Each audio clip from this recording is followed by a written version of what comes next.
I've been watching SpaceX Live. Dude, I was watching that too. I was showing it to Payne. I was like, look, it's a spaceship and this and that. And I was like, and then They Elon just pulled it out of the ocean. Oh, that would have been cool. They're trying to crack the door open right now, but someone forgot the combo or something. That's funny. I'm just kidding. I don't know. Oh. It's just taking them forever. They forgot. Man, the FedEx Cup is awesome. This shot right here of them with the FedEx Cup sign in the background, that looked like a video game, dude. Oh. Dude.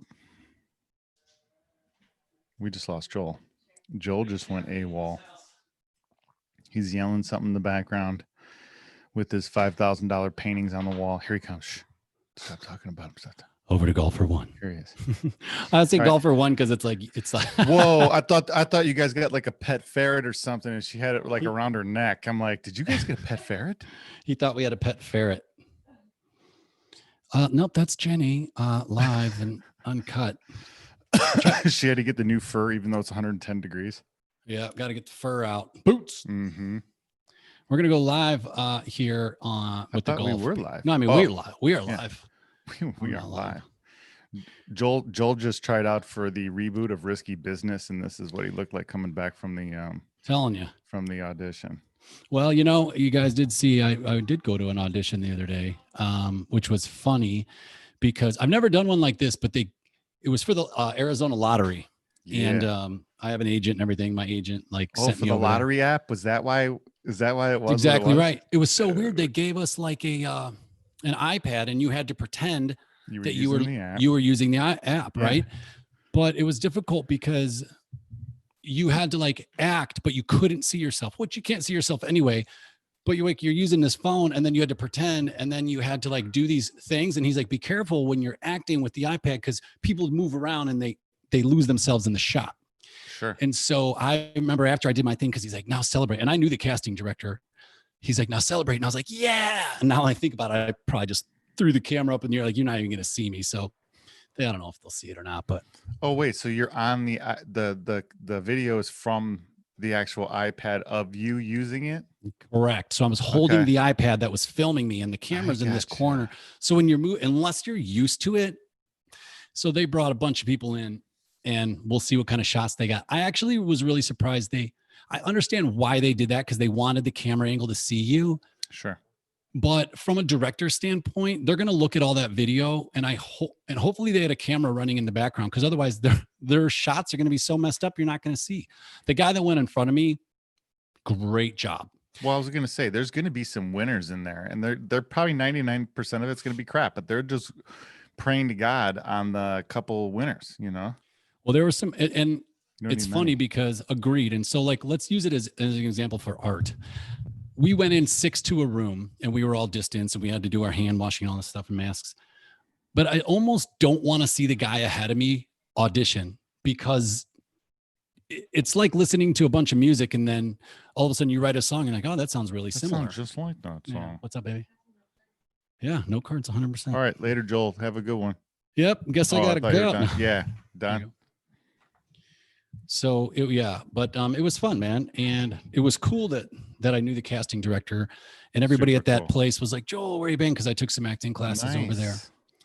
And this guy, man, he's had a hard go. This guy, Brian, I'm just going to tell you about him over at Deering Acting Studio. Sure. Because he's got no fingers. What? Yeah, he's got no fingers, man. And it's just nubs. And he's just had bad kidneys, and he's had a hard go of it. And I remember when I first went in there, he went in to get his kidney replacement, so he didn't have to do dialysis all the time. And I went and saw him at the hospital, and he was like, dude, I can't believe you came here. I'm like, well, I've been not in your shoes, but I know how nice it is to actually have somebody visit you in the hospital. Sure. That, especially somebody you don't expect. My buddy Byron came to see me when I had my thing, and I was almost in tears because he came to see me. That goes a long way. Yeah, when you're just sitting there, So. Especially something serious like that too, because you don't know, how everybody's going to be when you get out of there, the reception and, some of the questions and some of the crap that you're gonna have to go through. So you kind of get a little bit of a soft run, when somebody comes to visit you, and you can talk through some shit with them. Dude, that's really smart. You're right, because you're right. There's going to be questions and how did it happen and what went down. And it gives you a way to process that. And then, your story or whatever. One person, maybe, just one person at that point, you can kind of just talk through it and almost relive it yourself, because you haven't really said the whole story to anybody really maybe yet. I don't know. Well, maybe not. Maybe we'll do a show on that. Well, I'm saying when you're first, when you first come out of surgery or something, and you have somebody like you said unexpectedly visit you, maybe you do tell your family and stuff, like what they did to you, but they kind of know more than you most of the time. So yeah, that's true. like the doctor's telling them shit on the side. But then when somebody comes in, like you said, out of nowhere, then you get to tell them the whole thing in your quote unquote story, like you were saying. No, that makes sense, dude. You sweating up a storm over here? Are you feeling a little pressure? Well, we did go jump in the pool. I said, hey, I got 30 minutes. So I was like, Payne, let's go jump in the pool just to kind of change his brain a minute. We've been doing art all morning. Yeah, I seen that pic. Which was really cool. And I'll bring up the table right now. Guys, I want to show you this. Yeah. Oh, so wait, so you did that this morning? Yeah, Payne and I just did it this morning because yesterday we had a really weird day. This is crazy. Oh, look at this table, man. So cool. And so we just dipped our paints in, and I said, dude, do whatever you want. So he's shorter, right? And so he was like kind of smearing around the edges. And first I was like, well, that wasn't my vision. I was thinking, I was like, but hold on a minute. This is I could tell. Yeah. This is his thing. So I was like, do what you want to do. I didn't correct him at all. And then I just thought whenever I wanted to see something, I would see it. So I was making a sun here. We started making the planets, he's into the planets. I like that. And I kind of like did my name down here with but you'll never see it. But I signed my name in here. And then we just I wanted him to make sure that he was going around the table. The cool thing about this is, Jackson Pollock-esque, which you could call Pollock, but a lot of them will call it action painting because you're moving your body. So the cool things about this is that, okay, it's not on the floor. It's actually a table. But if you put the painting on the floor, you can walk around it. Yeah. Right. And so typically when you paint on an easel, you can't. You just see it here. You don't go to the other side. You don't paint from the sides. You paint from straight on. That's the cool part about this. You get to paint from every angle. So as I walked around it, then I started letting it talk to me. Right. I was like, what do you need? What do you want? And then the only thing that's coming to me now is I would like to see a little bit of white. Okay. Personally. But we'll see. I may just let it go. And then maybe the next one you do a white base and then do the same, same style. Yeah, I think so too. And I thought about that, but I also wanted it to look, because the whole table is the whole table is stained. Yeah. You can see down here on the thing. So I wanted it to be like this was our art table and then we just lacquered it. So we're just pre-arting it. Pre-arting it. Maybe you do layers then. Do like like paint. You could still use wood, paint the whole thing white first, then do like a thin layer, then do a painting over that, then seal that. I like that. So and you asked a question if we're going to lacquer it. So this is probably going to take a little while to dry because there's some obviously pooling here. There's a lot of pooling and stuff. So this will probably take, I'm guessing it's going to be a good 3 days before it's dry, just because of how thick some of these spots are. Watch this quickly from deep. Taking some notes. So yeah, I think it's going to take 3 days. The one thing that we have is I got this little fan burning, and then also it's in the garage. So the garage door is open and it's 104 out. Now, Arizona, if it was super humid, it would take longer. And it is a little humid today, probably 35% or something like that, or 40%. Whatever. So, I think that just being in a hot, super dry environment will help it dry faster. And I already went down here into this low corner, like right here, and I touched this. You can't see it because this is pre me touching it, but I touched right here and I made a fingerprint and I was really mad. So I went over, grabbed a stick and kind of just, because I was like, I didn't want to see that, but and look at this, like the stuff that Payne did, like, look at this cool little, like, I don't know. I like that spot. Just happy surprises. Yeah, just a happy little, you're going to find so many things. If you look from the left side and you're like standing over here, then like this looks like it's like some guy. And you can find anything you want in it. And that's it's so beautiful. Hey, yeah, Freddie. that's the best part about stuff like that, is that you can just let your, imagination go. Thanks, and it changes every time you look at it too, depending on what you're thinking. That's the cool thing. Is he gonna walkie-talkies? Yeah, walkie-talkies are the bomb, dude. Me and Coda had walkie-talkies like that. We'd always play around with them, and she thought they were the best. Before I let her have an iPad or an iPod, because that's like a phone as long as you're on Wi-Fi. Okay. Then she thought she was all cool, but before that, it was all walkie-talkies when she was. Well, Wee little. I know you and I. Oh, that was a nice putt. You and I have been doing. Oh, let's sync up. What did you just see? Oh yeah, let's sync it up here. So I just saw. Oh, was it Ricky? No, so Montgomery is about to hit, and he just Okay. hit. I think I'm a little ahead of you then. Tell me when. Oh, okay. Montgomery just hit. Okay. Colin lost 30 pounds during. Good for him. He really needed to. That guy was huge. Colin. Hang on. Wait, why is he playing? Am I watching the right tournament? Are you on the St. Jude? Yeah, this is probably actually Goosen. I'm watching. I think the invitational. The Or old no, guys. the charity pro-am or whatever is one of them things. Or yeah, the old people. You want the FedEx Cup? Yeah, I'm on the wrong one. Do you want the FedEx Cup? How am I gonna do this here? We got some crappy sync spots. Hang on, let me do this. Kepka's about to putt. Oh, where are you watching it? I'm watching it online on channel 2. Okay. I was trying to watch it on Hulu Live here, and the TV broadcast doesn't start till 2, I don't think. Ready, steady, go. Oh, okay, so you can't even see what I see? No, not unless I pull it up on my phone, which I can do. What do you mean? So I have it on watching TV, and I'm watching like Langer. There's Bernard Langer. Like, this is not the PGA. This is the senior one. Are you on the golf channel or are you on channel 2? This says NBC Golf. NBC Golf. This is on CBS. Try CBS. Okay. See what you got. See what we got cooking. Mm-hmm. Go here. So, there we go. FedEx St. Jude. Go down, baby. There we go. Final round. Yeah, I knew you. That would be impossible, or I guess not impossible, but that would suck if you couldn't watch it till 2 and you knew it already happened on every single tournament, like for the West Coast or something. That would be horrible. I was gonna say you got to watch it live. It's just really early for you fools. Well, here we go.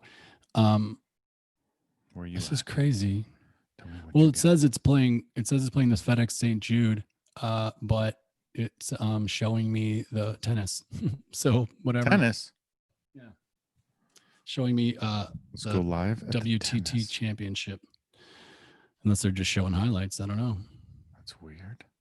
I got a split coming up next on CBS isn't available now at PGAtour.com CBS. So regardless, I'll just watch it on my phone. What? I know. Yeah, that's so weird. That's so weird. Maybe it's just a Hulu Live thing because that's what you said you were watching it on. Yeah, I just figured I would watch Hulu Live, while we're here. Hulu Live. Yeah, I don't know how Hulu Live works to help you out. I was trying to get this show get our show link to people. So like I got buddies asking me right now, like, hey man, how do I catch your show? And I'm like, well, you just go to YouTube and search Order and Chaos podcast right now. Although the show will be changing. Yes. We changing the name of the show? Yes.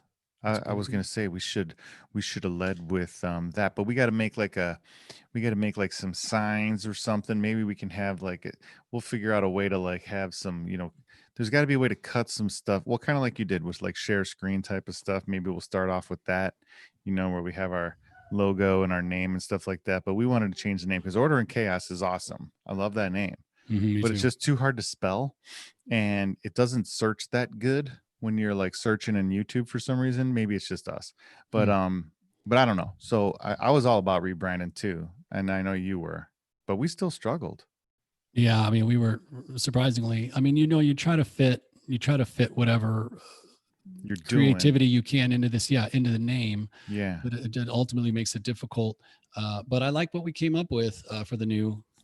If that's what's gonna stay, I think it's really good, man. Yeah, we should have a vote. So if you end up watching this, either you're watching it right now or you end up watching it on recorded, leave a comment below in the messages or in the comments and let us know what you think of the name. Let us know if you have any name ideas. Let us know if you have any brilliant suggestions for us, because we are open for suggestions. But we went through 500 names on, was it Friday?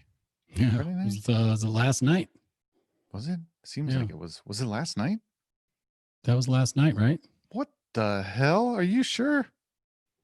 Well, last night we got home. No, I don't know. It was Friday night. Yeah, it was Friday night. Friday night. Friday night. Yeah, see, I'm losing my mind too, dude. But anyway, so the new name that we came up with that we're going to roll with, at least to see what's up and try it out, based on our love of golf and stocks. We were going to call it something stupid like golf and stocks, or stocks and Yeah, golf, or stock something and like that. coffee or something. Yeah, coffee and stocks and golf at the same time or something. Threesome, but we decided to go against that, and we wanted to be a little more clever, like Joel said. So we ended up trying to put together what we were talking about still, which is stocks and golf. And we wanted to be clever. We wanted it to flow, and we wanted it to not have been already used in some fashion. So that's difficult to do, It is hard to do. It's not easy. We searched different channels. What the? We can see you. I was like, what? I was like, what? There's a sweatshirt moving on the ground by itself, behind you there, man. The hell? She's always trying to not be on camera, but I don't know what she's doing. It's all good. You know what? That's how it is nowadays with life. You have to, you just have to accept the fact that everyone's at their house and they're living, and not everybody's got like some kind of crazy ass studio like Joe Rogan where they can go to and just set up shop and party in there. That is the next stage though, because I want a studio so bad. I mean, I want to paint. I want to do woodworking. I want to bring I want to bring kids over for like with Payne's buddies and say like almost have one of the Rob Deirdrick projects things where they can skateboard in it, you can play basketball, you can like dope. That's what I'm working on. And my buddy Reed, who doesn't know yet, but if you ever see this, Reed, he's the perfect guy for it. He's the guy, my buddy that played hockey at Ohio State. And he was just, him and his wife were just athletes. She was a dancer at ASU and they're just rock star athletes. And so it would be perfect, and we could host summer camps here during the Phoenix summers. We could have kids over there and like do stuff. So they do have a bunch of cool things like that. I've seen a reality show where kids all went to like a skateboarding or like you could bike, you could skateboard. I think some kids were rollerblading. They had a bunch of different things that you could do there, but it was like all ramps, indoor, outdoor, kick-ass setups for like mountain biking or BMX style bike stuff, even ramps and stuff for them. It was awesome. And they followed these kids, and these kids were insanely awesome. And I was like, Jesus. I know. Mind-blowing, dude. That's why Payne, a couple things. First, we wanted to finish talking about putting our two passions into order before we get away from it. Sorry. I was just teaching the thing hardcore. So people are like right now watching, they're like, dude, why won't this guy just tell me the title? These guys suck. God, he just keeps teasing it, but he hasn't said it. We're 20 minutes in and he's still teasing the title. So I don't know. I just was trying to make sure that everyone fully understood what goes into a title, because I don't think people really get it. Well, part of me says we came up with Order and Chaos, and as much as I'd like to keep it because we already kept it, a lot of people won't change their thing, or it's like a rebranding. You can rebrand anytime, but you're afraid you're going to lose. But we're not losing any viewers yet. They haven't even started watching. No, actually, last week you guys did. Thanks. We have over 20 views just last week. That was fun. That was dope. Yeah. And I think that now's the time if you're going to do it. So after all that stalling, let's finally unveil what we're going to call it. Right. And I'm telling you, we'll get t-shirts made. We'll get stickers. We'll have some badass logo. If you make t-shirts for a living or make stickers for a living, reach out to us. Yeah. Let us know. Logos. Yeah, something like that. Let us know. So we need all the help we can get. You guys are just following along on the journey here. We have no idea what we're doing, so you're just seeing it all happen right in front of your eyes. Yeah. And you can follow this blueprint too. That's the whole beauty of it. Yeah. But the show is no longer going to be called Order and Chaos. It will now be called something a little bit different, something a little bit closer. Wait. to what we talk about more often. So what are the two things we talk about? Golf, stocks, and life, and everything. It'll be life mixed in because that's what we do. Right, and we'll do a little jump. We'll drop in every once in a while solo and give you some tips. Maybe Joel will be on the course and I'll show you how to duck hook one into the highway, and I will be on. I'll be online and I'll show you how to lose like 30 grand in 2 minutes, something like that. Because That's those are the easy to best do. lessons in life, right? Yeah, you're not gonna win. You're not gonna learn anything if you shoot 10 under. Like, what do you Right. learn when you shoot 10 under? I mean, That you're not that gonna I'm learn I'm anything. pretty much maxed out on my skills. You're like, I got Yeah. this. Oh, If you start bringing in 30 grand a day or something like that, you're just going to leave me behind and become this famous ultra cool trader guy, and you're going to be doing interviews and you're not going to even mention my name. So yeah, you got to get kicked in the junk a couple times, right? Yeah, that hurts. Yeah, that's maybe true. Eventually we can get sponsored by Rain. Rain Sponsored by Inferno. Rain.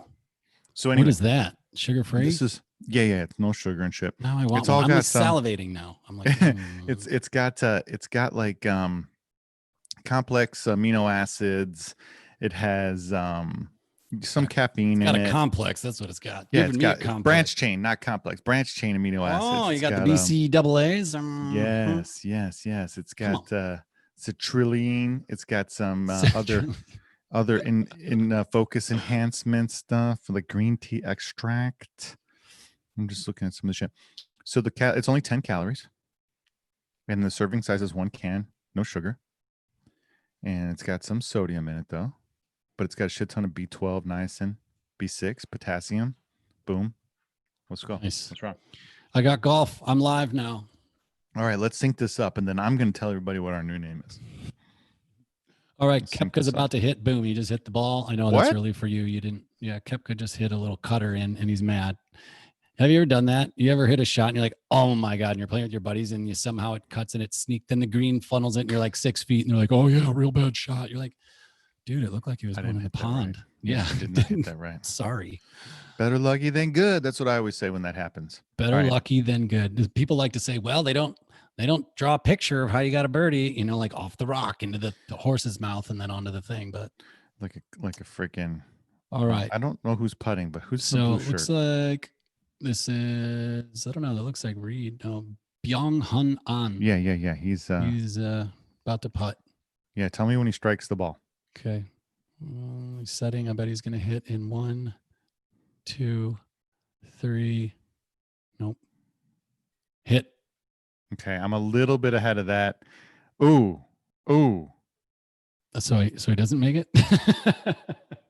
All right. Tell me when you see it. See what? If you made it or not. No, he didn't. Hold on. Let's go back. We're going to go. He just marked it. Okay, good. That's good. So we're like in the same neighborhood. Okay. Same neighborhood now. Okay, so, this is perfect. Now he's going to putt again, right? Tell me when he strikes the ball. Okay. For anybody else who wants to sync up live, here he, boom, hit it. Okay, I'm a little ahead of you. I'm just going to pause it for a split second. Okay, now we should be right on. Okay, so the name of the show from now on is going to be Puts and Putts. Puts and Putts. What do you think? Everyone right now is probably crying laughing because I set it up like it was going to be epic beyond proportion. So Puts and Putts. Puts and Putts. Do you want to explain it? Puts and Putts. Putts is self-explanatory, I think, right? Golf, putts, people putt in golf. Yeah. It's drive for show, putt for dough. There you go. Super important part is putting. I suck at putting. If I could putt, I could literally be under, I could single digit handicap all day long. Oh, I'm not even joking, dude. And they'll tell you, like my buddy Dave, Golfer Dave, we call him. Obviously, he's a good golfer. He played at Eastern where we went to school.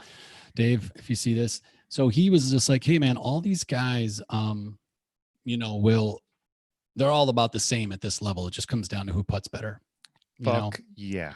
And I was having problems trying to score. And finally, one of my buddies who I played with all the time was like, Joel, you ever taken a putting lesson? Coach K said that. And I was like, no, because I never had a routine. I would set up open and all this crap. I took one putting lesson, and I'm not kidding, from Scott Frisch up at Phoenix Country Club.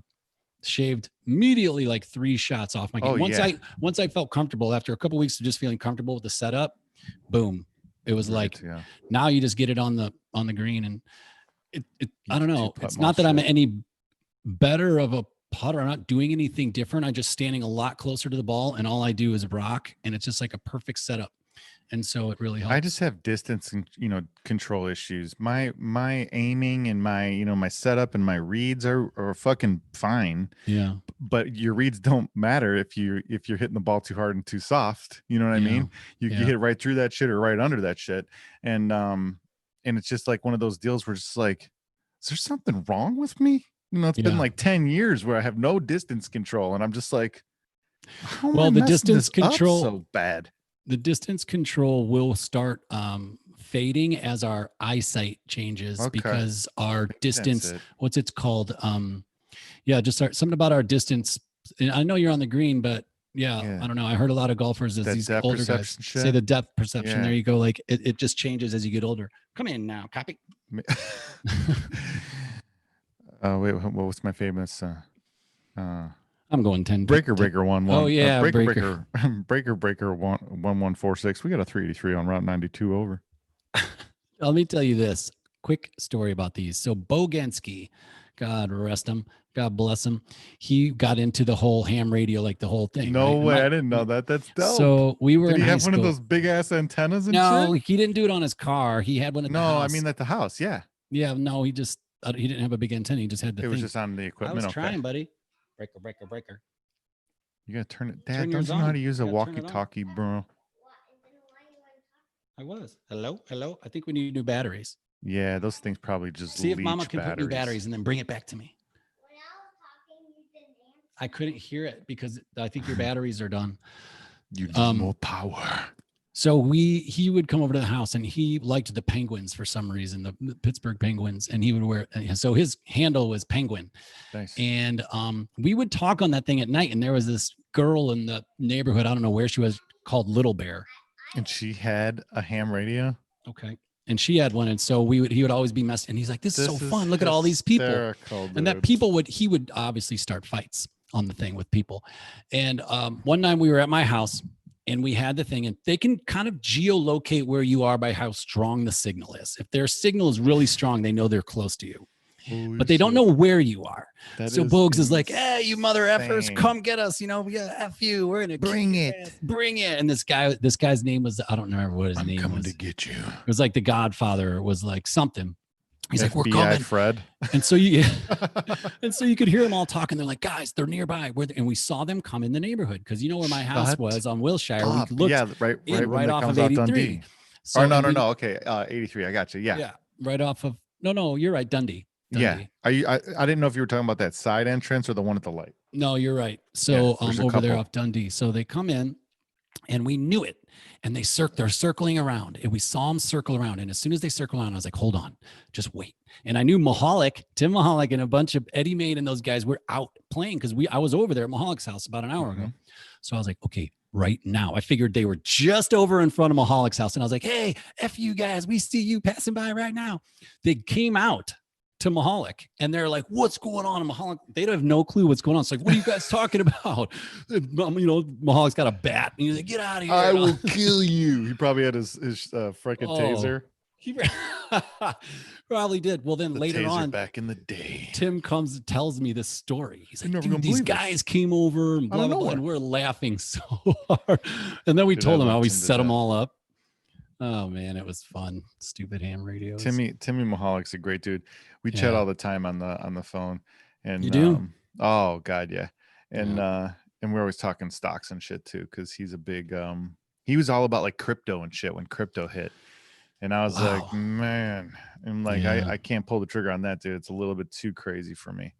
So yeah, that would have been something like one of those one-offs, right? Where you got your systems in place, but then when crypto was coming around, you use it as a like you're playing roulette. Like, I'm gonna throw $100 on 23 because I don't care, type of thing. Like, whatever. That's all I would do with it. I would set it and forget it, and I would just be like, it is what it is. If I wake up one day and I'm a Bitcoin billionaire, then boom, if not, then I'll take my losses and say, at least I was in, but the reason I bring it up is because last night, hang on real quick, I had to burp really loud. All right. I love that you didn't even mute it. No, I muted you didn't it. I didn't. I heard it away. Clean as day. But I turned away. That was muted. And that is muted. That's the definition of muted. How am I supposed to mute this shit? Wait, hang on. Can you hear me now? Wait, hang on. Let's see. Can I mute You just this? press mute on your keyboard. What's that? Like the third little button, like the over there by the volume. I got like things. 86 buttons here. One should say mute. Oh, this? No, that's not it. Well, I can't help you. Man, I don't know. I don't have no mute button on here. Maybe if I just I'm went sure to the you actual. do, No, here you're talking. Now it's muted. I can't hear you, fart knocker. There you go. See, you shook your head when I asked if you could hear me, and you shook your head no. I was letting you know that I can't hear you. I didn't know you were asking. That's funny. I was just like, nope, it's not there. So this FedEx St. Jude. Sorry. No, you're good, man. This is perfect. I just don't know if they want to hang around listening to us try to figure out how you find a mute button all day. That's the beauty of live. I was just letting everyone know that sometimes you have to burp, and if it's live, you can't find the mute button. I'm not holding that in. I can explode. Something might happen. You know what Somebody I mean? somewhere has exploded. So wait, so here, let me finish my story after I burped. So speaking of burping, speaking of bubbles. Okay, so last night it's like 1 a.m. and I'm watching on Stock Twits. That's my favorite thing in the world. It's called Stock Twits. It's an app. Okay. Twits? And yeah, hang on. I'm gonna bring up the little thing really quick here. Okay, so Ricky, the app. It. Yep. The app's symbol. It's hard to see, but case. You could see. They're cute. It's like a little. See down in the lower left-hand corner. You can see what the little symbol looks like. Oh yeah, it's those like arrows, greater than or less. Yeah, there you go. Greater than or less than. Yeah, so that's the Stock Twits. Stock TWITS. Stock Twits. But that's what's up. And that's my favorite little thing to go and watch. It's like Twitter, but it's all stock market related. That's all it is. And it's super dope because there's a ton of people on there. And you get tons of great info, you get tons of garbage info, just like Twitter.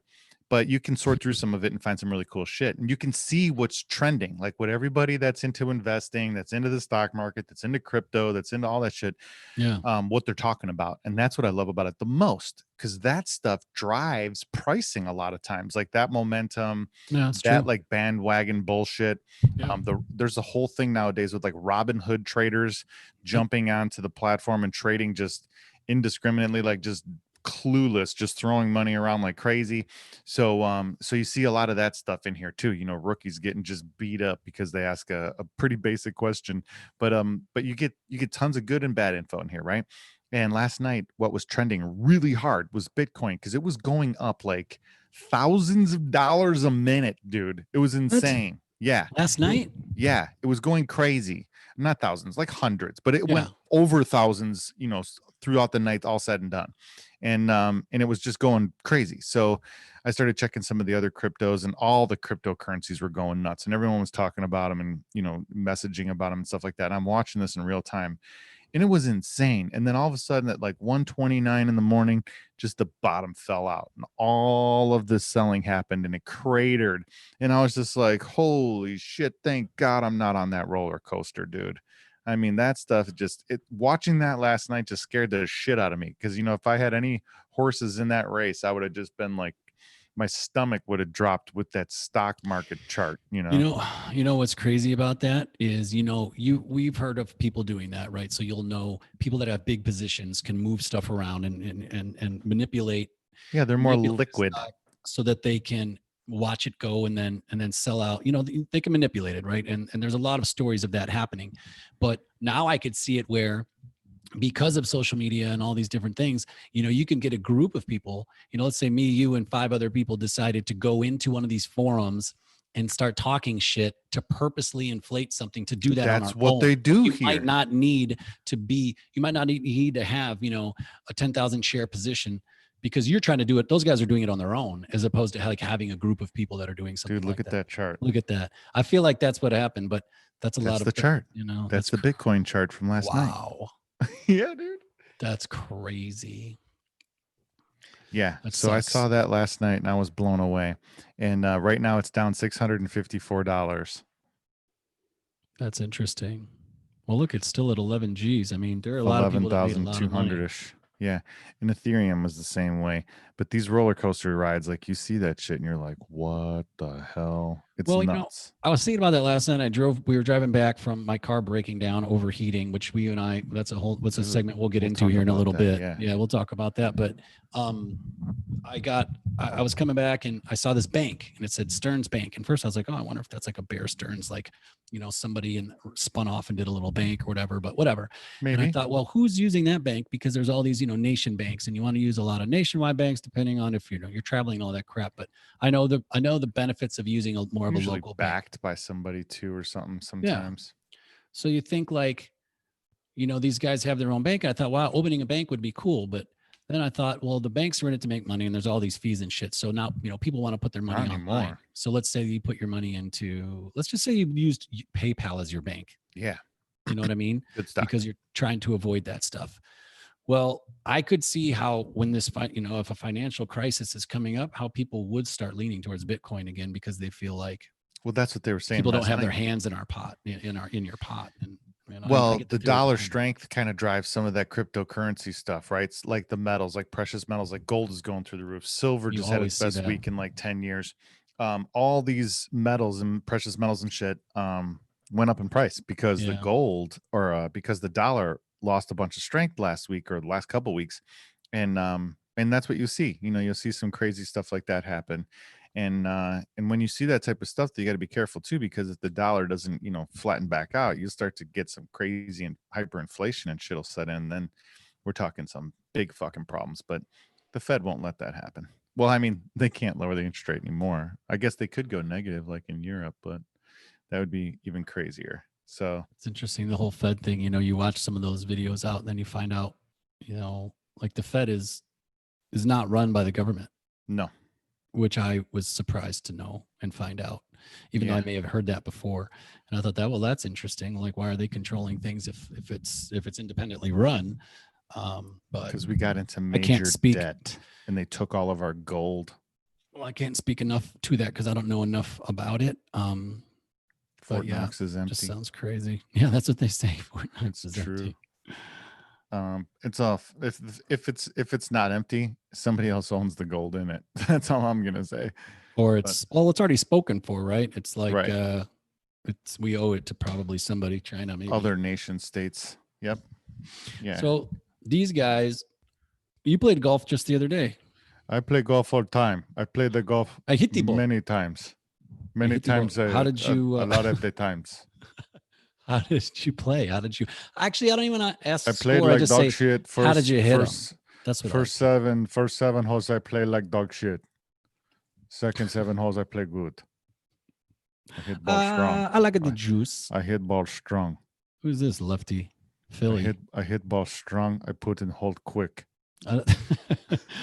That's what I'm telling you is how you hit them. How'd you hit them? Because again, sometimes when you don't score, but you hit the ball well, Phil went way deep. Look at this guy. Yeah, I had some of that going on in the first 7 holes where I lost like 4 balls because I'm like, what the? It was a little breezy, but it wasn't too bad. But I kept flying everything, and I'm like, what is going on here? Was it? I mean, like flying shit. I almost killed some dude on the tee on the next hole because it was like so close to the back of the green. And I was like, oh, this is all over the stick. Yeah. And this guy like dove like a hand grenade went off next to him. Oh my! And I was like, whoa, so 4. Yeah. The old guys at the club were always like, why did you yell 4? You're like, actually, I did. You just can't hear shit. I'm 300 yards away. Like, you can't hear me when I'm in the next room. You think you're going to hear me from 300 yards away? Yeah. From a table? Probably not. So who do I like in here? I mean, look, Ricky Fowler, always a fan. I can't believe Koepka's still there. He was playing like horse shit yesterday. Well, beginning of yesterday, at least. He must have turned it around. Oh, he did. He had a couple of birdies in a row at the turn. I like these guys like Koepka that just show up. Koepka, Oosthuizen. Like Oosthuizen, okay, he's a European guy, so he doesn't play in as many tournaments. He's not a farmer. He just wants to be a farmer. He'll read interviews with him. That's all he wants to do. Then he just shows up. Yeah. Then he just shows up. I actually studied his swing a lot when I was working on mine. And mine doesn't look like his, but that's who I was trying to emulate, like this close, quiet turn. But look at smashed. You watching that drive? Yeah, that was pretty cool. No, but they just show up in big tournaments and they play well. And it's like, man, what a baller. I mean, I'm not saying he's not playing at home, but you just show up in big time tournaments and then you play well every time and you're always in, like that's really cool. And Koepka's that type of guy, as we're seeing, like he just shows up, US Open, boom, Well, dude, he's got massive trophies under his belt. He's going for 3 in a row at the freaking Players, right? Or something like that. What's he going for 3 in a row at? I thought that wasn't US Open. Somebody help us out. No, last year, what's his name won the U.S. Open, but he was like second. Good swing. Koepka was right there, but he won the tournament before it, the major before it. Oh, before the U.S. Open, I don't even. After the Masters, before the U.S. Open. Yeah, not Players. That's what I thought it was, and then isn't the what's the one after? After the U.S. Open, hang on, let me see something real fast. Players goes at Sawgrass all the time. I gotta see. Ricky, I gotta see which one he's. I just don't like when Ricky wears a fucking mustache, dude. He just looks dirty. I think mustaches are in general are dirty looking. No, what the fuck? I got a mustache, asshole. You have a beard. But that part of it's I mean, just a mustache. If you just have a mustache, I think it looks just weird. My dad always had a mustache. What about I have one too, prick. Yeah, not really. It looks like you got dirty. Well, it's because I shaved it off a couple weeks ago. It takes me a while. So here's something. Justin Thomas, look at him. He's tied for 4th. Guy hits the ball country mile. He weighs 136 pounds. People are always like, how do you hit it so far? The PGA Championship. That's what it was. Second not of all, the Players. The PGA Championship and then the Open, the British. That's why I'm like, why can't I think of this? And then the British. He's never won the British though. But he's got back-to-back at the PGA Championship. But then he won the U.S. Open 2 years ago, right? Yeah. Who's this? Phil? What is he doing? Phil's so funny. So Phil's in an interesting place in life. Obviously, the guy's untouchable. I mean, if Tiger wasn't in the game, Phil's the man, right? 40, 50 wins. Gary Woodland. Koepka did win back-to-back prior to that. Thought that was the case. Yeah. So Phil just hit his epic shot. He's always, Is he wearing sunglasses today? He does. I've never seen him do that, right? I've seen him do that. But you know what? I saw him on the range, and I was wondering if he just wore them on the range or if he was going to wear them on the course. I'd wear sunglasses all day. Oh, 100%. Being out there so many times. So look at that. Yeah. Phil, 42 wins with Bones, 42 wins and 5 majors or something like that. So he would be the man if it wasn't for Tiger. If Tiger wasn't around, this guy would stellar. You only have to win 20 times to get into the Hall of Fame. So he's done that twice. Tiger, okay, what has he got? 80 something wins, 82, 84 wins or something like that. It's unbelievable. But it just makes Phil look like he's in like whatever, not a big deal. Poor guy. That's unbelievable. No, but it's funny to see in tennis too. Imagine if there was no Nadal, Roger Federer would have like 50 freaking Grand Slams, dude. That's a good point. That's a really good point. He'd have like 50. But I like these guys like, so Thomas, for a minute, I meant to say, like, you don't have to be a big guy to hit it far. You just have to do it correctly. And I think too many people are hitting the ball up on the ball. I mean, even though with the driver you want to, but and then that was a nice especially if you have, if you let the equipment do its thing too. Like I always tell these guys that I play with, like Marco and Matt and a bunch of people that don't play golf, never took a lesson in their lives, never had been coached, nothing, Yeah, pretty much 90% of us. Right. So, as you know as well, we'd be at that range all summer hitting 1,000 balls a day when we were on the team and shit. You couldn't feel your fucking hands. It was nuts. And then you'd go play because we had the card so that we could play at Chevy for free all fucking summer. Yeah. It was dope. But like, these guys have no idea what's going on, and they're always wondering why they're hacking the ball up so bad and blah, blah, blah. And they're like, how do you hit it so far? Blah, blah, blah. And they always just think it's because I'm a big dude. And I'm just like, yeah, that helps because I can use my body effectively to, crush balls. But dude, I can swing slow. And sometimes when I try to muscle it up too much, my swing gets all fucked up and I just cut the ball hard, so I have to stay within this pace. Otherwise I'm not going to be able to hit it right either. So it doesn't matter how big you are, how hard you can swing. It does, especially if you tailor your swing like somebody like DeChambeau or somebody like that, Yeah. But I mean, dude, they've tailored his equipment to his swing, to everything. And with slow motion video and freaking lasers and shit and Here's the crazy thing. technology and stuff. But you guys don't get that. So you guys just have to just concentrate on striking the ball good. That's all I want you to do. Don't worry about shaping. Don't worry about how hard you're swinging or how far you're hitting, or I can hit my 9-iron 130 yards, but you can't hit your freaking, your driver that far. That doesn't matter. Just concentrate on freaking contact. Seriously, how many times have you taken that? You have, you're in between clubs and you take the longer club and you're like, I'm going to swing easy.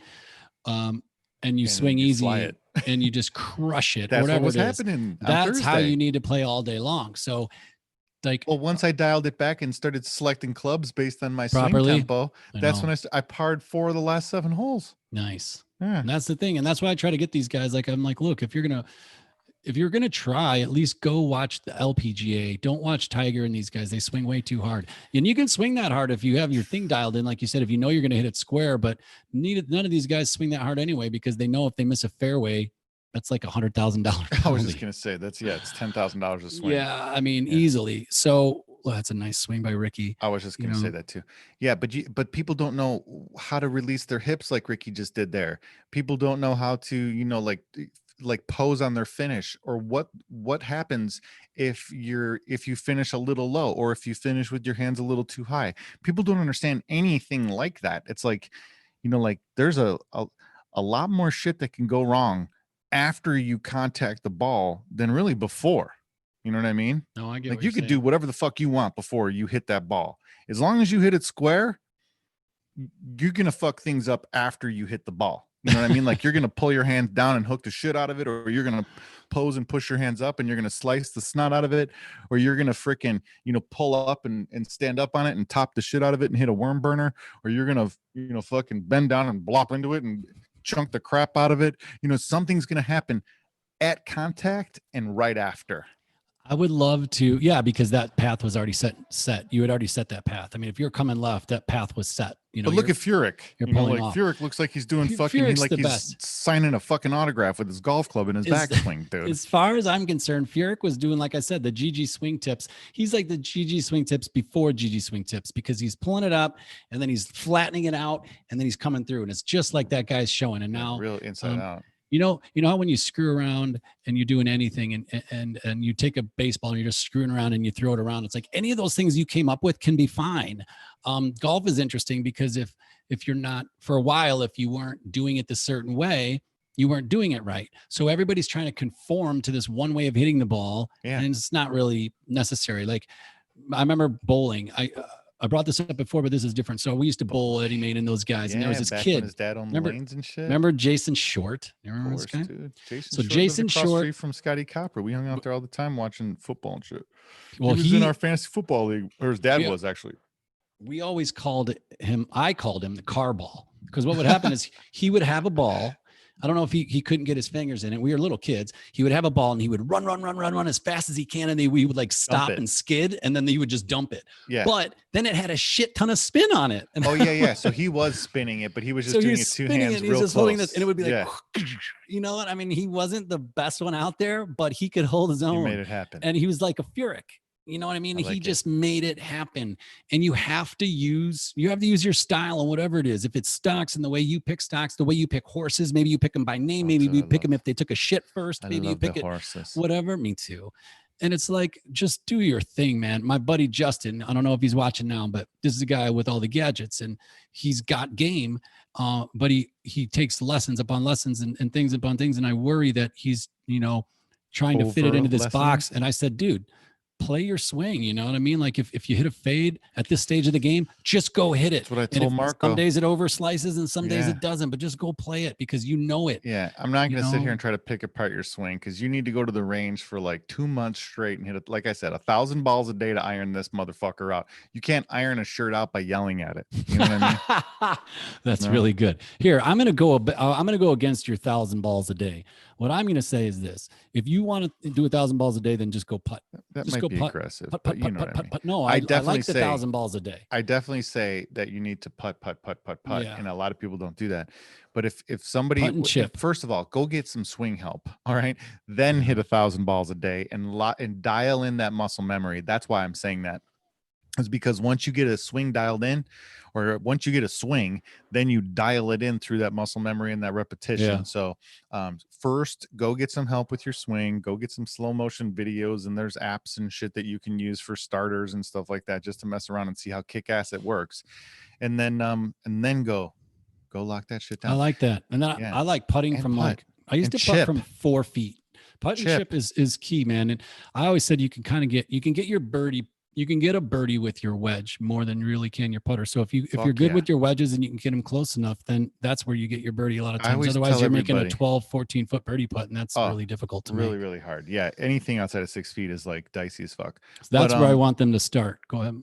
Right, exactly. But what I always tell everybody about chipping, because I was a horrible chipper. Like I was horrible around the greens.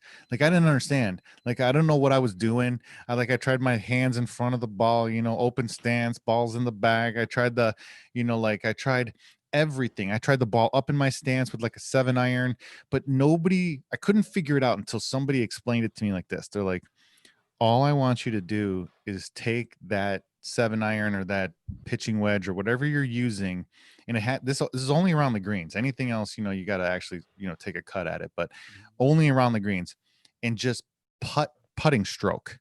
They're like, don't break your wrist back and get into it and try to do that whole thing. Don't even really even lift your hands at all. Just putting stroke this motherfucker. Yeah. And I was like, okay, I get it. I get what you're saying, because my biggest problem was I would chili dip because I would break my wrist coming back, and then to get back square, I was always like in between, you know what I'm saying? I was like in between my contact point, and I would just chili dip it, or like kind of just skull it weird, and it would worm burner across the green. But then once I got that putting stroke thing down, I was like, oh, this is a cakewalk. Yep. There's a great video 2 years ago I saw by Mickelson. It's like a 2.5 minute video, and I will put the link in here before the show's over. And it shows he talks about you either put the ball up or you put the ball back. There is no in between. And so he has the ball up now, and he's got his hands way forward pressed, way ahead of the ball, hands way ahead of the ball. And so I started doing this. When he's using his 60, or when he's using let's something say, like a pitching wedge? No, he's doing this. I'm sorry. This is around the green with like 60s and in 56, whatever you're going to use as a sandwich. So he's got his hands way ahead, and then you just boom. And so this is great because even on short chips, if you have the ball up front, the ball's going to go higher. Okay. So now that you have your hands ahead, it's going to come through and it's going to spin, and you can get a ball to check like that. Even with this, even on a short shot. I have a 60 and I do the cut shot like Phil does, and I pop it way the fuck up a lot, to get over sand traps and shit if I miss the green. But I can't get any spin like that. So keep talking. Yeah. No, that's good. Well, on those you won't get as much stance, because well, if you're hitting it back in your stance, it would be a low shot. Okay. So you want I'm getting good pop, but I'm open. I'm opening. That's why you're opening too. So play it way forward. Like he has it where you're like literally standing on his front foot. He's like barely have any weight on your back foot. So he's way forward. I'll put it in here. It's the best. He's way forward, hands in front of the ball, and then he just boom, come down, and the ball goes up. You're chopping at it. And then it just stops. Well, yeah. I mean, you don't want to think of it chop, but yeah, you're coming down on it, and then the ball just stops. And the cool part is then from there, what I learned is I can do that exact thing, and I can open the face. Yeah. And still have my hands pressed forward. So now I'm coming down close. That ball is going way up and it's totally stopping. That's what I like that. I don't even play the back. I don't play it back at all. And I've practiced when I hurt myself or I had that surgery and I couldn't do any golfing. I was only working around the green. So whole summer I did this. And I would experiment with it in front and back. And I get it. When you're in back, you're trying to hit that low little runner. But I never had as good control as when I play it front. So now I only play the ball up front. And I know how to do it. Now, if I have to hit one in the back somehow, whatever, I will. But I only play it one way, and I know then how. It's great, dude. This video is going to change your life. I do it backwards, actually. Yeah. I'm doing it backwards. I hit my low runners from the front. Yeah, that's wrong. And I hit I would have to hit my pop-ups from the back. Yeah, you're going to flip it. Wait till you put that ball up front. You're going to hit it sky high, dude. I'm going to check this out. This is great, and that's it's just changed. Old knowledge. Yeah, it changed my game to the point where I don't chunk them anymore because my hands are in front of the ball, and even when you're in the little shorty grass, it's unbelievable. So, well, I just saw Ricky do it. Did you see that? Yeah, I thought I just saw him had a nice chip. He didn't have enough on it, but he did exactly kind of what you were saying. It will seriously change your life, and you won't have to think anymore. It won't Here, be like, look is at this back? Is here's this Phil. middle? Is this wood? Is this what? Here's Phil. I love the Putting. way Phil puts. Look how he's kind Dude, of it's looking so at weird. like from the back, like a gunner, like The he's way looking that down he's the holding the sights. fucking putter is so weird. Yeah, that He is a holds weird it like, thing. And for he him holds to it change holding it like, at this, the little claw or a pencil he's grip holding it is what like they call it. he's trying to use like chopsticks. For him to change his putting stroke at this stage of the game, two things. It actually goes back to what I was about to say. Phil's in such a cool place at his game where it doesn't matter what he does. He's lifetime, journeyman, Hall of Famer. Now you see him on Instagram just having fun, dicking around. Like inside trading. If he He's wins, the man. inside trading, he can do it. I mean, oh, you know what? Speaking of the man, there's a really good documentary on Netflix last night. I watched on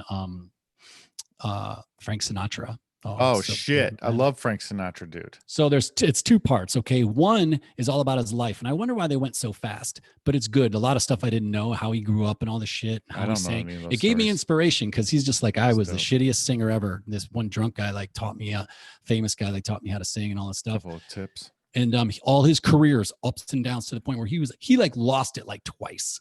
And then he won an Oscar, and then he came back. And then like the Frank we know, he didn't become that till the 50s. Yeah, and like before that, he was like a heartthrob. Like before the Beatles, he was like the man, right? It's dope. But the second part is all about how he was outspoken against racism before anybody was. Like Sammy Davis Jr. was his buddy, and like he got him a start. And it's like he's like, I played in clubs my whole life. He's like, the musicians were all black. He's like, I'm like deep in that crowd. Yeah. And so I realize now it was maybe a little bit of a civil rights, kind of like racism type of thing, which was fine. But anyway, totally. Speaking of the man, like another legend, like go watch that. That thing's really good. He's the best. I have his box set, man. And from back in the day. And that was like one of my things when I was in college is like, it was Thursdays after class. Cause I never took class on Friday. It was like sacrilegious. Thursdays after class, I'd get the bottle of vodka going, and then we would play Frank Sinatra super loud and drink like dirty martinis and listen to Frank Sinatra, dude. Dude, that's fun. Ooh, good little puncher. So let me ask you that. If you're going to hit a punch shot through the trees like that, you're going to play the ball what? Where would you put the ball? Well, I'd put it forward. You got to put it back. I swear to God, I'm not even just saying that to be contrary. I would have put it forward. I mean, I guess it's hard to say because sometimes I will do that too. I'm just used to that. That's the only reason why. There's no other reason. It's just that's how I was taught. That's what I always did. You know. No, that's so funny because I feel like I was that too when I first started learning. I was like, wait a minute, I have this backwards or what? I'm messing with your head. But if you want to hit if I want to hit a high ball, the ball's going to go. Watch Tiger. He'll put it and he'll only put it like an inch up or a couple inches up. I mean, so nowadays there's guys that even play every ball off their dick, like right off the middle, no matter what shot it is. There's a ton of different schools of theory now, like you were saying. And what's so crazy is I was reading the stock market book that I got. Oh, I just ordered it today. It's coming tomorrow at 8 a.m. This is another one. Oh, not that one. Yeah. This random walk down Wall Street. Yeah. This one's really good too, because it pretty much explains a bunch of stuff like what you were saying. Like he goes through every single stock market, strategy or, platform or what everybody was doing at the time, and explains to you how it doesn't really work. And it was just like a phase. And, and even till today, to this day, this stuff doesn't work. And the best way to do this is just to compound, interest over time. And there's no such thing as you're going to make $1 million in a year in the stock market unless you're, speculating on stuff that's just like a casino or, just like buying a lotto ticket. He's like, this is why none of this shit works. But he goes through all these different like stock market trading systems. And he's like, the guys that are, all about the charts and think that the charts are the way to, tell what the stock price is going to do next. He goes, here, let me show you, some evidence and some stats about how charts are completely fucking random. So he goes into this class that he has, because he was a professor, and he had his students get together and they flipped coins. and they would just flip a coin, and they would record how many times it landed on heads or tails. And what they would do was they would make like charts based on this. So like if it was like heads, heads, heads, heads, heads, you went up, and tails, tails, tails, tails, tails, you went down. So it was almost like a stock market chart, you know? Yeah. And what he did was he was like saying like, here, you know, if you compare this to like the stock market chart of Apple, you know, you can overlay the two, and you can almost see that they represent the same patterns. You can draw trend lines. You could almost even try to predict what the next coin flip was going to be, because you could see it in this like stock market looking chart. And he did That's it for his nuts. students to show them, hey, look, you cannot trust this information and this information alone in determining the next or the future pricing move of a, you know, commodity. I don't care what it is, you know. So he debunks, you know, just charts Yeah.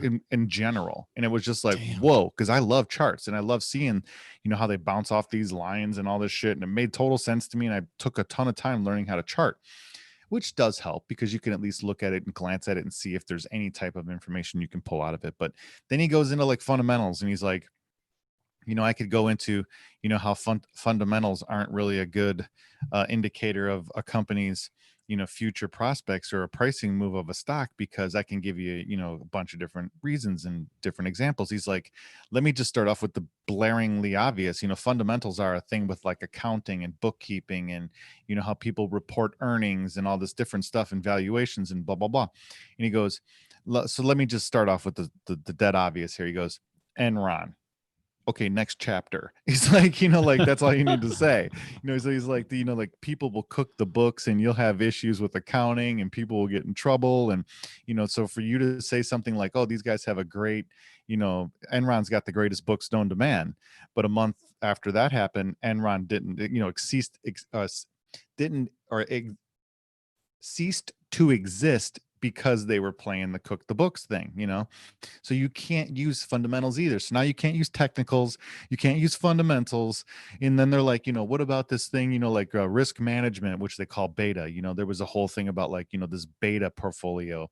Then there was the diversification thing. Like now they're even saying they're debunking the diversification thing. So like if you sector diversify, you know, everybody's like, that's the safest way to, you know, invest money. Just, you know, get Sure. one stock in each different sector. So, you know, if this sector shits the bed, this sector is going to, you know, pick up the pace. Now they're even saying that that's bullshit, you know. So there's all these different theories, and what he's trying to do is he's showing you that, you know, here's all these theories, here's all these theories, here's all these theories against this S&P 500 index called the Spider SPY, you know, SPY. And like you said, that you were trading on. And he's like, that thing over the course of the last 30 years has had better returns than any freaking, you know, stock market guy, any freaking stock market platform profile portfolio trading, you know, scheme, any freaking hedge fund manager. He's like, nobody's beat that. And he and that's why that, you know, Warren Buffett put out that $1 million challenge and everything like that, because Warren Buffett agreed with him and was like, you know, that's 100% true. But the first half of this Didn't entire somebody book, beat him? Didn't he lose that challenge? oh, he might have now, but like as of last year, he hadn't Oh, maybe lost that not. challenge. Yeah, I But thought. I haven't heard if somebody has, but he might have. I'm not positive either way. No, I can't. I thought there Yeah, was something because it might have been a different bet or something like that. I felt like it was just to beat the S&P 500 index on 1 year return, and if you could do that, he'd give you $1 million. And I don't know if anyone beat it or not.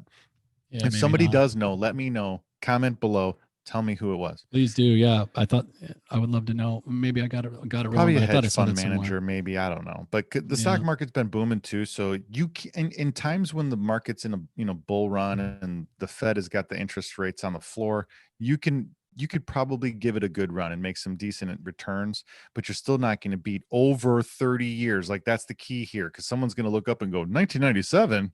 Well, you know, this fucking mutual fund beat the S&P 500 index, you know, like what's he talking about? Well, in Yeah. 97, yeah, that did happen maybe, but over 30 years, no. You know, if you average all that, you know, if you average them all out across 30 years, it's like 12% versus like 8, you know, it's like not Well, even close. yeah, I think, and then I think that right there for me probably would be the point. It would say, look, if you're going to get into trading and you do your whole career and let's say you trade for 20 years, 20 years, 30 then years. you look at the S&P for 20 years, that he's saying you will not beat that somehow. Like, yeah, I think there are funds that beat it.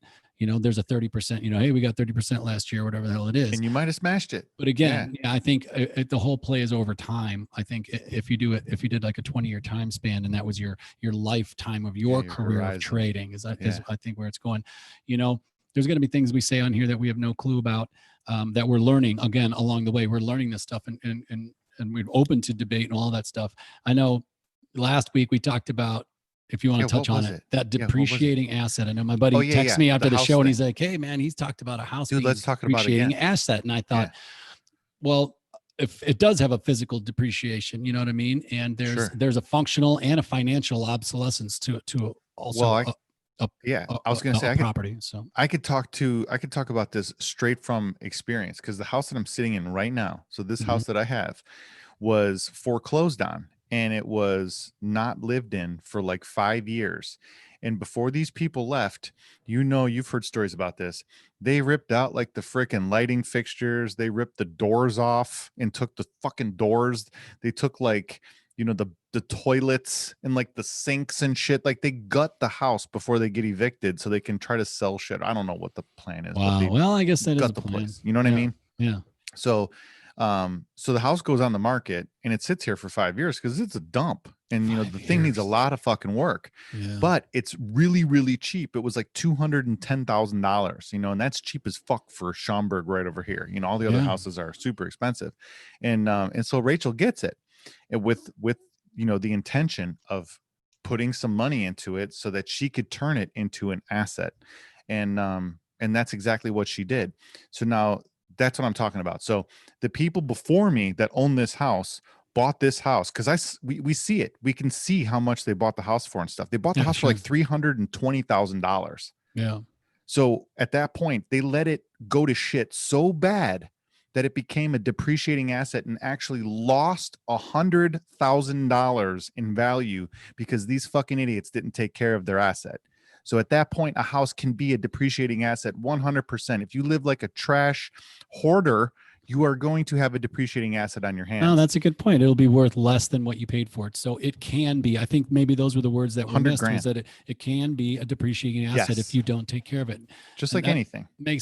Makes complete sense. You know what I mean? And your phone, like if you're gonna turn in your phone when you get a new phone, and your phone has a cracked screen, your charging port doesn't work, the thing barely turns on, and it's like leaking water out of the speakers, you're gonna get less money than I am for my phone that's crystal fucking clear, works like a charm, doesn't have a day damage, shown on the freaking screen, and it looks like it just came out of the box.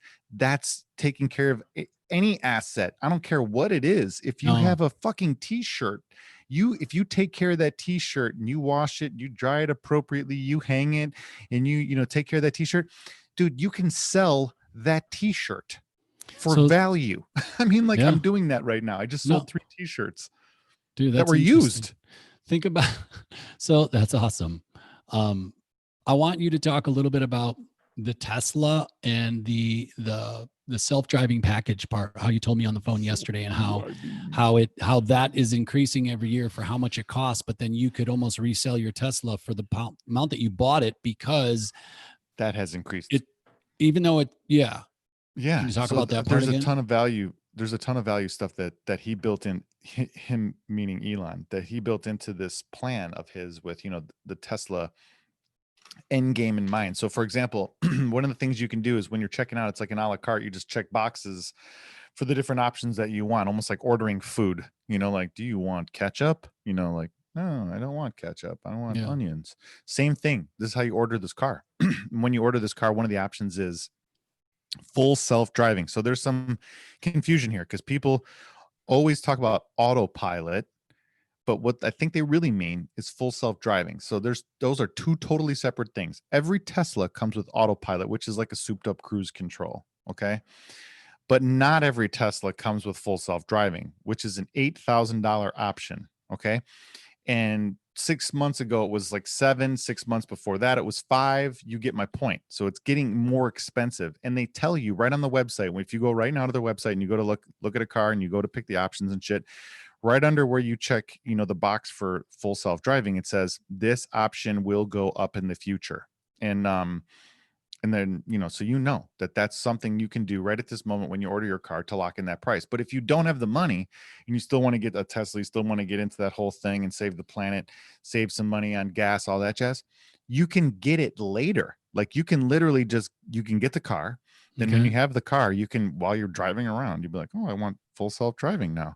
You click the freaking box and you check out and you pay for it then, whatever the price is at that point. And then if your car is already, has the functionality and the hardware already built in, you're good to go. If not, you're going to have to take it in and they'll put, that redundant computer system in there so that you can get full self-driving. Some of the older cars don't have that. Some of the newer cars are fine and they're good to go. But it's literally like just clicking a box on a computer screen and then boom, your car just has full self-driving. Or you just take it into for a service appointment and boom, it comes out and you have full self-driving. It's not like something that you have to get out of the factory.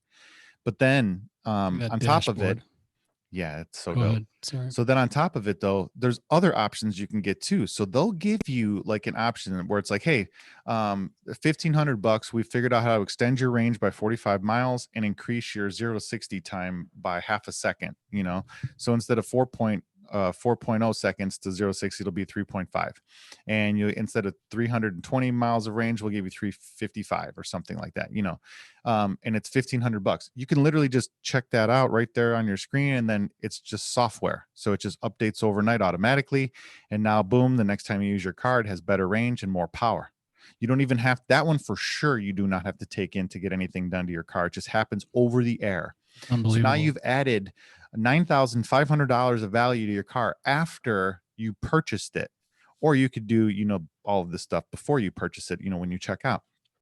Either way, there's ways to add value to your car after you bought it. There's no other, I mean, you could take it into a place and get custom work done and shit like that. Oh, sure. You can always, but over the air, wirelessly, what the fuck? That's really cool. My favorite part of that is this. So let's say out the door, you got the whole thing for 50 grand.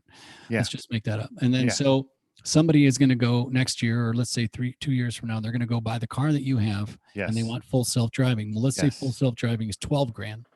4,000 more than what you, in theory, could sell the car for exactly what you paid for the car. Right.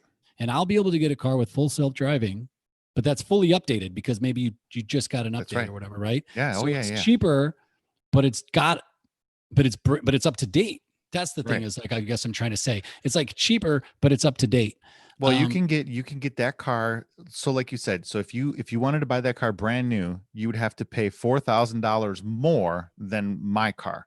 So you'd have to then determine, is my mileage on my car worth more than $4,000 to you? Because if it is, then just go buy it brand new. If not, you're going to get it from me cheaper. Yeah. And people are going to say, yeah, well, no shit, I can buy a used car cheaper. But what I'm saying is like that used car is not like maybe the computer wasn't. It's cheaper to them, but I'm selling it for the exact same price that I purchased. I'm sorry. That's the point I meant to say. That's the point that blows my mind. It's cheaper for you're them. not immediately driving off the lot and losing $10,000 worth of value. No. Right? Your value's holding. Big time. So you're able to sell this asset. Now it can be an asset for the same price, at least. Yep. That you bought it for. Whereas like now, if I want to sell, a car that's a couple years old, there's no way it's off the lot. You're losing, I bought it for. You're losing whatever they 10% say. or something Something straight like up. that, which I think is really cool in the car market because that's not a thing. There are some cars like Jeeps and some other, high-end cars that hold their value and classic cars. I get it. But for like getting a Toyota off the street, Toyota Corolla or something, or like a Kia Sorento that's same price model, same package. To not lose any money on the deal, I think is really interesting. I think if there was a way, that's really cool. I think people should finance that stuff too. If you're able to seller finance something like that, like people do homes, that'd be really cool. If there was a site to help people do that, actually to help them seller finance. There is some websites for sure that'll give you like gas savings. They'll give you some more info on Teslas. There's tons of people that do YouTube videos that break the shit down now too. That's where I got a lot of that stuff too, was because I didn't know. So I wanted to see, like some of the behind the scenes. What is it like to have a Tesla? What is it like to, to pick one up? What is it like to charge it at home? What is it like to charge it on the road? What is it like to, do all these things? Cause I didn't know.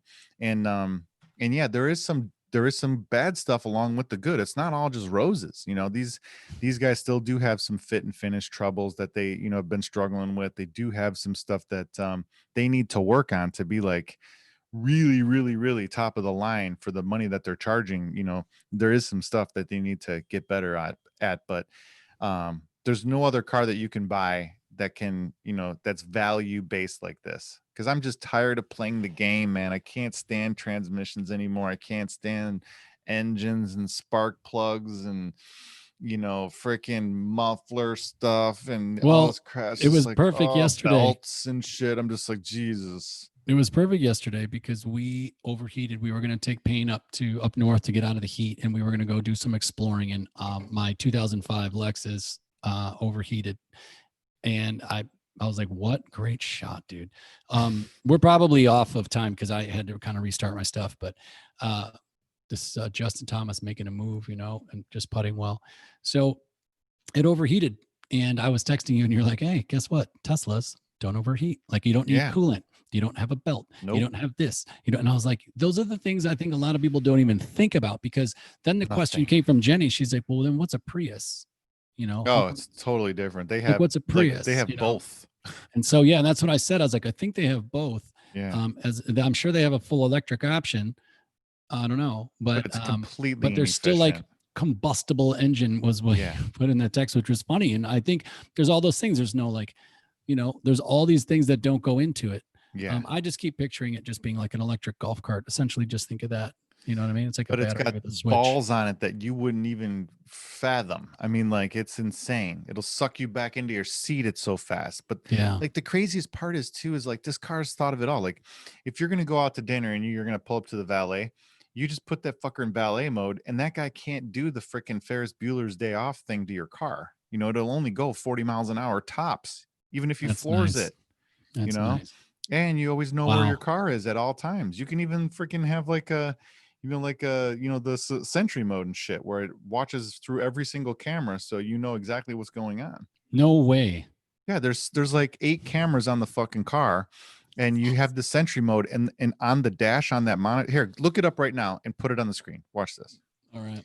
And it literally looks like HAL from 2001 on the monitor, and it says Sentry mode, and like the motherfucking thing's pulsing like it's watching your ass.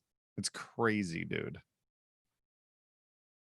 So when you have stuff like that, you can get deals on insurance and shit because you have built-in security systems and safety options and shit that most cars don't have. Yeah, that's a really cool point. Yeah, you don't realize that stuff until you start looking into everything and getting like deep. I think if you just search Sentry mode, you might be able to find it. All right. It was just this website in general. Can you imagine just the cockpit of a car like that is really cool. I mean, there's nothing there. Nope. And like, look at where the air conditioning would come out of, it's essentially right here, right? Mm-hmm. Which makes it so clean. And it's just changed. It's just changed the feel of all of it. I don't know. I would, like I say, I would be surprised if anybody would go out and say, look, here's a $35,000 car. Let's just say, here's a $40,000 car. And I'm going to, it's between this and a Toyota. And it's like, why would you ever pick a combustible? Yeah. Why would you ever? Listen, when they come out with their robo-taxi fleet and shit, and that option where your car can make money for you and stuff, dude, good Lord, man, it's going to be another level.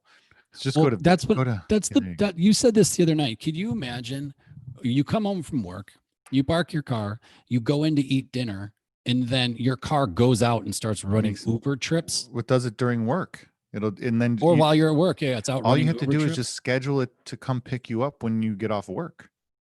Here, just go to images. That's nuts, dude. There it is. That's all I wanted to show you, what it just looks like. And then it engages every camera, right? So it's looking to see if he's going to eat the cookies. That is hysterical. Like it's trying to capture Payne somebody. Loves Cookie Monster. Yeah. So now it sees somebody up here. Then look at that. That is other camera to see, whatever, I guess. Well, you could see it better if you watch a video, but what it does essentially is there. So yeah, it engages when somebody gets close to your car or touches your car or anything, and then it records them with facial detection quality, and it saves it onto a little jump drive. So you can take that and go to the police and be like, arrest this motherfucker. They've busted like Wow. everybody that's ever fucked with Teslas from this system because it's that good. And then on your phone, so the minute that your Sentry mode picks something up, your phone will alert you immediately, so you can run out there and try to bust them and try to stop them. You know what I That's mean? really cool. Like, look at this one over here. It says hello, and then it says bump, and it says, sorry to hear this, Chris. Please DM your VIN and email address associated with your account. We will pass your information to appropriate team. So it looks like somebody bumped his Yes. car, hit his car, and he's like reporting. He's reporting to his to tell about it. Well, and then online too, everybody takes that and helps you out and runs with it to try to hunt down whoever fucks with Teslas because they, they're trying to bust people, left and right. So people stop messing with Teslas, dude. Wow, why people don't like them, or they just don't like? Yeah, they don't like Teslas because they're like, the truck drivers are like, they're going to take our jobs. Is the beginning of the end, So a lot of those types of folks think, that this is a threatening, time right now for them, for their careers, for their livelihoods and shit. So they're, you know how it is. I was in there the other day with my buddy who had so my buddy's got the one that has Christmas dancing mode, and then he did put it into the other mode. We were driving around, and it had the lights dim and the fireplace comes on, and it's like and then the jazz mode. music or romance comes on. mode. That's romance mode. And he's like, oh, that's so funny, and it really does change the experience of the entire thing. Yes, it's unbelievable. I like I say, this is the next car I'm getting. I literally have been looking at Toyotas. I've been looking at, all these like sensible cars, but I'm like, wait a minute. After you showed me that calculator, that Tesla calculator, guys, there's let's just say Tesla calculator. I don't even know. And you could do Model 3 has got a good one because that and it showed you like do a gas because that's all cost. And it showed you, like if you put the car in and then but that's actually just the cost of the car. Yeah, this is the cost. He has another one. Just go to calculators at the top right there. Go back to that, guys. Oh, okay. No. So he's got one in here. Go back to the go to calculators there. There, all the calculators you need are right there. And so it'll show you like, okay, if you have a Ford F-150 and you live in Arizona, and here, let's say Arizona, and you drive, like a sports style. You're not a chill driver, and maybe you're not a ludicrous driver. I guess I'm a sport driver. Yeah, that's what I left it at too. $1,300 a month. I don't know what this means, but I'm going to bring it down to zero. Zero. Yeah, that's if you go to a supercharger. If you instead of charging at home, because they even factor in some of that cost. And my current, miles per gallon, I'm probably at like, let's just say, I'll say 20, even though I know it's not that high. Sure. So it's telling me I'm saving about $152 a month or $1,800 a year. And that's in gas. That's in gas. And then the thing that sucks about that though is the only thing I don't like about this calculator is you can't change how much the gas costs. So like gas cost, they're just taking an average on your state. So like if you live in Phoenix, you're obviously going to pay more in gas than if if you're living out in the sticks. Just like here in Chicago, you're going to pay way more in gas in the city than you are, out near DeKalb. You know what I'm saying? No, that makes sense. But still, 80% on fuel savings. So that's fuel savings. Then you got to think oil changes and parts and all that other stuff that comes up. I mean, there's going to be upgrades though for Tesla too. Anyway, this just got me thinking. Like, I don't know if enough people even think of it like this. They just see it as a car, and then we think car, and we go, to car mode. Just look at it's not even a car. If you're saving $200 a month, let's say, just to kick around easy numbers like we were just talking about, that's half your payment if you're paying $400 a month, let's say, and if you put down half of the cost of any car, your payment will be under $500. So Tesla's literally going to pay you, half of that payment back in just fuel savings costs. And if you're coming from like my car instead of your car, I get 16 miles to the gallon tops on a good day. Well, you have a truck. Yeah. Yeah. And then, on top of that, every other thing that goes along with having a freaking truck. And it's just like, dude, I'm good to go. And every single, well, I shouldn't say every single Tesla, because there is some that are just front wheel drive, but most of them are all 4-wheel drive or all-wheel drive, and they're all independent. So it's insanely, I was wondering awesome about with that traction. Because it's insanely awesome with control and all that stuff, suspension. I started thinking about that the other day because you think about the torque on something like that, and if you're on ice, but with the way that thing's running, as far as like computer and AI, it's got that thing on lock. Like that tire's suspension, dude. And then here's the best part. So like a lot of people don't understand this either. You know, a regular combustion car has to have like sway bars and all this suspension and all this other reinforcing stuff because they build cars like fucking idiots. Okay. You put all of the weight in the front of the car. And that was better than what they used to have, which was all the weight at the back, you know, but all the weight in the front of the car is like design. Don't do 101 if you're going to make something that's going to move, especially. What you need to do is you take all the weight and you spread it out and you try to center it so that you have a low center of gravity with all your weight closest to the ground as possible in the center of the car, so that your car can handle like a fucking champion, like a goddamn NASCAR. Well, a NASCAR has all the engine in the front too, but that's why they have to have all these fucking control rods and bars and shit in cars, because the thing is built like without any design principles known to man, you know, built into it. That's why if you know, the whole engine in the front is, you know, in the suspension itself, because it rattles and shakes on top of that because of the way that it moves. And then the car, you know, by moving and everything and having all that weight in the front also creates a huge, you know, injury and death risk as well. And it's just like there's so many things that are just so stupid about regular combustion cars that we've been driving for 100 years that just makes no sense, that they've never changed because no one has ever tested them or, you know, challenged them. And they all got together and they all said, hey, look, we should all charge the same for our cars. We should all make them kind of shitty so that they have to be brought in for service all the time. We should all get the same parts from everybody else so that we can all kind of, you know, have the same overhead. And then we'll all unionize so that we can all, you know, keep the power and everything like that. And then once we get big enough, no one can ever test our walls. No one can ever take us over, you know? And that's what they've been doing forever. So they've been forcing us to buy horse shit automobiles that are designed and engineered like 3-year-olds could design and engineer. And then they slap stickers on them because they put fucking wood trim on your dashboard. You know, it's like, really, dude? Wood trim and an analog clock? That's what I'm paying up for here? Really? Dude, that's freaking hilarious when you say it. Well, I mean, they'd have to retool their factories, especially if they wanted to move the engine location or any of that stuff or any of the new stuff. If they want, I mean, if the basic car chassis frame thing was changing, they would have to retool a lot of stuff. And then how expensive is that? And then what's the point? They're already in as far as they're in. So yeah, you got to for somebody to come from the ground up. for somebody to come into the market makes more sense. I need to ask about this. So Bones Mackay was Phil's caddy for a long time. Jim Mackay, great guy, whatever. I don't know. And then he said, I can't caddy my knees. I'm going to retire. So he retires. Phil's brother took on his bag. Sure. So Bones went out and he was doing on-course reporting last year, which I really liked, because to have somebody that fresh who's a veteran caddy talk about what they're talking about, how they're feeling, what they think, all this stuff. Is so cool, right? Mm-hmm. Now he's caddying for Justin Thomas.